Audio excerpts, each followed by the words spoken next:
Okay, next. After poring over several sky charts, Miranda went to the cockpit and typed coordinates into the Voyager computer. So, what are the Dragonlands like? Asked Echo, taking a look at the charts herself. Are they far from here?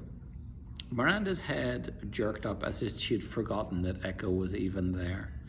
It's a volcanic region to the far east of here, she said finally. Dragons often nest inside volcanoes. They like the heat, you see. Creatures forged in fire like to stay close to it. Forged in fire. The eggs hatch in the heat of their mother's fiery breath, said Miranda. She tapped her fingers on the dashboard. Now, our best bet is to aim for the Dragonlands, track down old Gus and follow him. Or, even better, intercept him and get that map. We'll stop at Amaranth Point and see if we can find out any more there. Echo studied the sky chart and saw Amaranth Point marked out on the edge of Dragonlands over the Northland Channel. What's at Amaranth Point? It's the last trading point before the Dragonlands, said Miranda. We'll stop there for some supplies and ask around about this Tarracona Canyon. There's a chance old Gus will stop off there too, and if he does, a grin spread across her face as she pulled on a lever and the anaconda lifted smoothly into the air.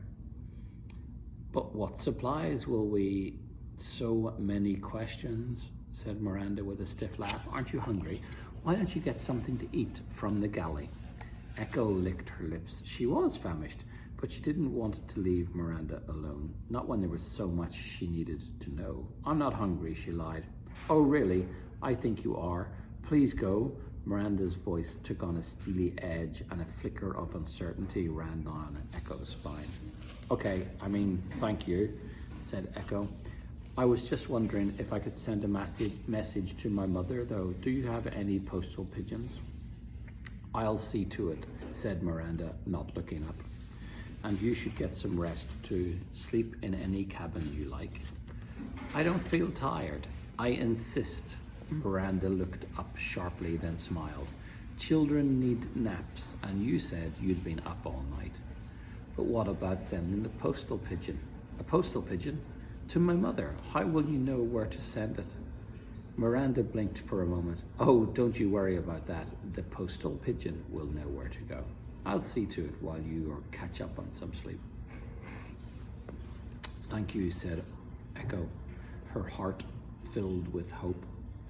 Once Lil knew where she was, the Scarlet Margaret would catch up with them in no time. Miranda smiled. Now you look exhausted. Off you go. Echo wandered back down the gleaming corridor to the galley and pressed the entry button. The door slid smoothly open and she stepped inside.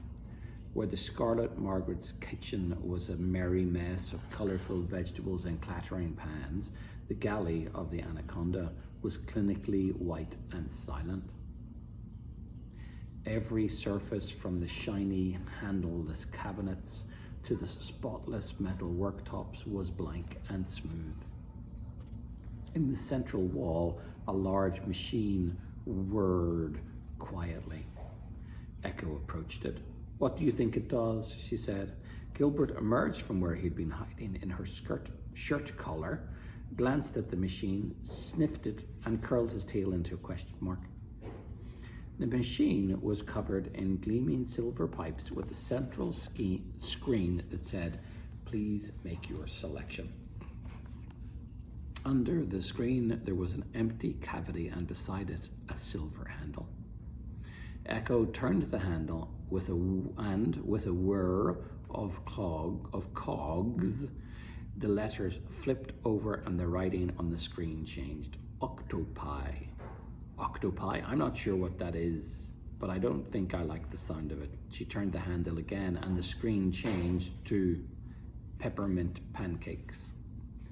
I think I've had enough peppermints for now. She tried again. Cloud cherry tart with almond custard. Gilbert bobbed up and down enthusiastically on his shoulder at this one. Echo's mouth watered. Perhaps Miranda was right. It did sound delicious. Now what? She scanned the machine and there was only one button. Here goes. She pressed it.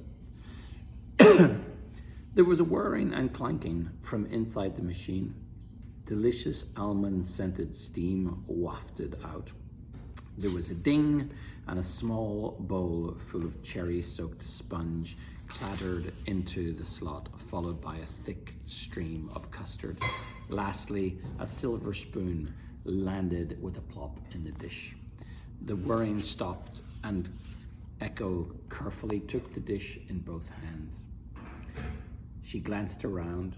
There was nowhere to sit in the galley, so she went out to the corridor. At the far end, she glimpsed the cockpit where Miranda was still poring over the sky charts. Instead, Echo turned to the rear where the crew capsules were. Unlike the Scarlet Margaret with its cozy wood-clad walls and swinging hammocks, Anaconda's cabins were slick white pods with circular doors that opened with a swoosh. She peered into each one in turn. Each white egg-shaped bed was freshly made with shiny green silk sheets and a plump yellow pillow. Echo picked the pod furthest to the rear and settled onto the bed to eat the cake. She broke off a chunk for Gilbert and then dug in herself.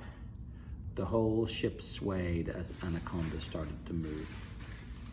Echo peered through the slit of a porthole. They were on their way to Amaranth Point and the Dragonlands. She shivered.